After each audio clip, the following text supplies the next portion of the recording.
É cada vez maior o número de idosos ao volante, mas será que existe um limite de idade para dirigir com segurança? Vamos a Londrina, voltamos a falar com Odiciana Mujali. Odiciana, será que tem idade limite para isso? Olha, Soler, de acordo com a lei, não tem idade não, viu? Mesmo que fique cada vez mais difícil renovar essa carteira de motorista, essa carteira de habilitação. Mas isso vai mesmo do bom senso, das condições do próprio idoso, para saber se ele tem mesmo possibilidade de continuar ao volante. Quem vai tirar essa dúvida, responder essa pergunta sua e tirar outras dúvidas é o nosso geriatra Marcos Cabreiro. Um bom dia para o senhor. Até quando a gente deve dirigir? Tem uma resposta para isso? É muito difícil responder isso, né? Porque nós somos muito diferentes quando a gente envelhece. Nós envelhecemos de maneira diferente. Envelhecemos de acordo com da maneira com que vivemos e da maneira com que temos de genética também. Você pode dizer que aos 18 anos quase todo mundo tem condições de aprender a dirigir. Mas em que momento você não vai conseguir mais dirigir? Será que é aos 65? Será que é aos 70? Será que é aos 80? Será que é aos 100? Então, nós somos muito diferentes, nós somos heterogêneos. Então, cabe tanto ao de fora o íntimo, o indivíduo, decidir isso, como a família pode ajudar e como o gestor de uma sociedade, ele vai poder estar falando assim, olha, qual que é o limite para dirigir? O que ele tem que ter de condição para poder dirigir ou não? Tem que ter um cuidado especial com o passar da idade, aí a família tem que ficar mais atenta a esse idoso, o idoso tem que ficar mais atento ao volante. Quais que existe mesmo? Tem que ter um cuidado? Quais que são esses cuidados? Tem que ter, porque nós mudamos. Da mesma maneira que a gente muda o corpo, a gente muda também algumas habilidades, né? Eu vou te dar um exemplo. A capacidade de enxergar em baixa luminosidade, naquele finalzinho do dia, diminui com a idade. Diminui com 40, começa a diminuir com 40 e vai até os 90, 100 anos diminuindo. Então, ele pode evitar esses momentos.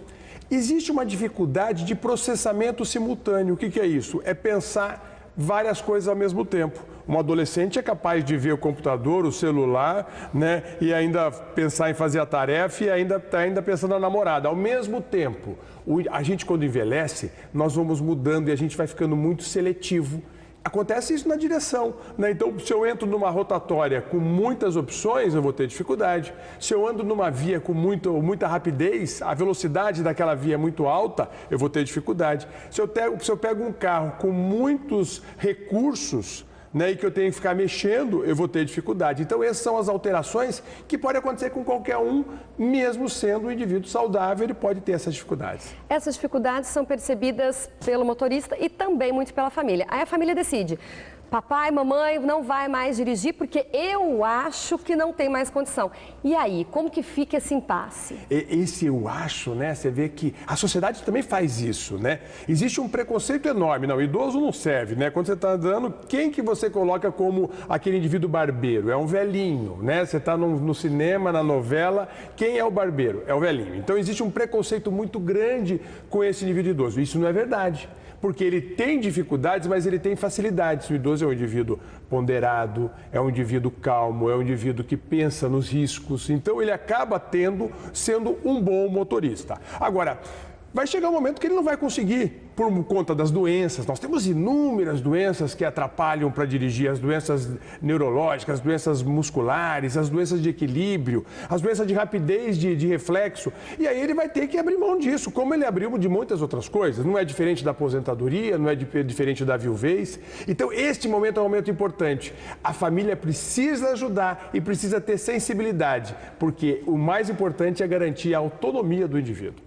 E aí cabe muito uma opinião de um especialista também? Ele pode ajudar nesse conflito da família, até para mostrar se ele tem ou não condições físicas, motoras? Você vê que quando a gente tem uma dificuldade, a gente vai para a questão técnica, né? Quer dizer, pode, não pode, dirige, não dirige? Espera um pouquinho, vamos ver tecnicamente, né, quais são as habilidades que estão preservadas, que estão comprometidas. Então, peça ajuda para o médico, né, que conhece bem ele. Será que ele pode ou não pode dirigir? Ou será que ele pode dirigir em alguns momentos do dia ou outros momentos do dia? Agora, uma coisa importante, a família vai ter que lidar com isso, né, porque muitas vezes o indivíduo tem uma quadro demencial, ele não quer parar de dirigir. Ele não quer, e ele vai fazer de tudo para isso e ele vai colocar em risco não ele, mas colocar em risco a sociedade, outras pessoas. Então, é uma coisa importante, é uma coisa que a sociedade hoje precisa pensar muito mais. Temos muito mais idosos dirigindo, temos muito mais problemas desses nas nossas famílias.